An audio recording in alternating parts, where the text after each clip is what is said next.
Hi, Larry K, ShadowAnyone.com. Today I'm going to talk about whether or not you should take domestic cases. That's infidelity cases, cheating hearts, that kind of thing. Now, my history is when I first got into this line of work, I didn't want to take them at all, and I actually refused them for about the first 3 months that I was in business.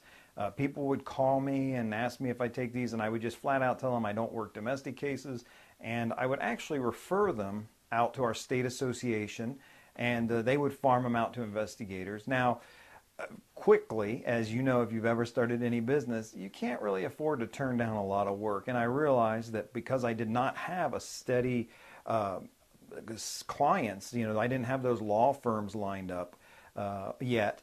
Uh, I had to take domestic cases just to make ends meet. So I started taking them.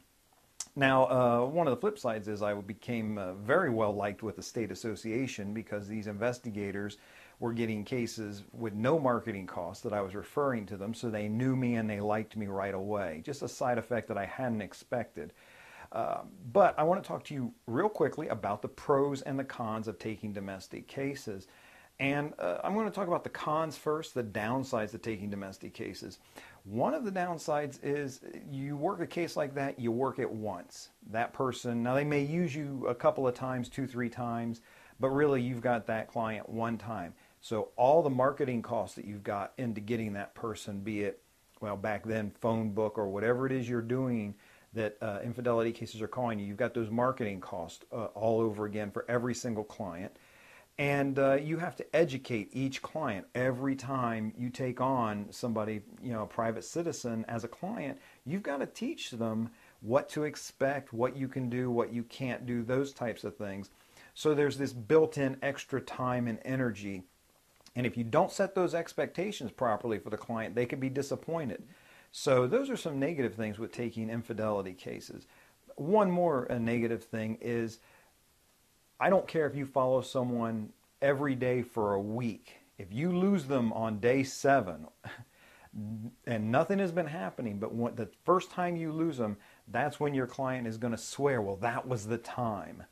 And, they have no sense of balance or perspective on these things. If the guy has been going where he's supposed to go and doing what he's supposed to do, Thursday, Friday, Saturday, Sunday, Monday, and you lose him some Tuesday, they're going to swear that was the day. So those are negative sides to taking domestic cases. Now the positive sides, first off, like I say, the reason I started taking them, there's money in them. And, you just can't turn down that kind of money sometimes if you need the money coming in. So there is money in them, and, that's a good thing to have. The real plus side to domestic cases, and here's where you really can parlay them into real money, is a lot of times those cases, the client will take that, the work you do, and bring it to their attorney. Now, if you do really good work, the attorney's going to see that, and that opens the door for you doing work for that attorney. And I did that many, many times where I would take somebody off the street and I would do a really good report, and I talk about this in the Investigator's Ultimate Guide to Surveillance, how to lay it out, what to do. The attorney would look at it, like it, and then I would start getting calls from the attorney. So, pluses and minuses, it's your decision to make, but I want you to be able to make an informed decision. This is Larry K with ShadowAnyone.com. Remember, do the right thing, even if it's the hard thing.